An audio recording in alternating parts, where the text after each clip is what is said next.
Welcome to S99 TV news. తెలంగాణలో ఎన్నికల code ఉల్లంఘిస్తూ Revanth Reddy పర్యటిస్తున్నాడు. ఎన్నికల సంఘం అధికారులకు ఫిర్యాదు చేస్తే మున్సిపాలిటీలోనే కార్యక్రమాలు చేస్తున్నారని చెప్తున్నారు. మున్సిపాలిటీలో శంకుస్థాపన చేసి నీటి ప్రాజెక్టులు, రోడ్డు అభివృద్ధి పనులు గ్రామ ప్రజలకు ప్రభావితం చేయవా?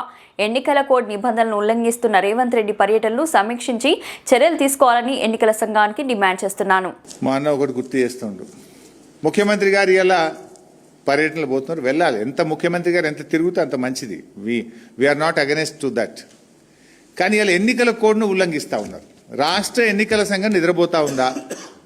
రాష్ట్ర ఎన్నికల సంఘం నియమ నిబంధనలు చూసే బాధ్యత లేదా అని నేను అడుగుతా ఉన్నా. ముఖ్యమంత్రి గారు ఇలా ఏం శంకుస్థాపన చేస్తుండ్రు?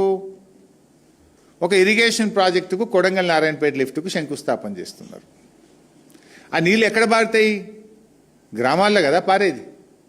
నేను మున్సిపాలిటీల కొబ్బరికాయ కొడుతున్న కోడ్ వర్తించదంటే ఏదైనా ప్రత్యక్షంగా పరోక్షంగా ప్రజలను ప్రభావితం చేసేది ఎన్నికల కోడ్లోకి వస్తుంది.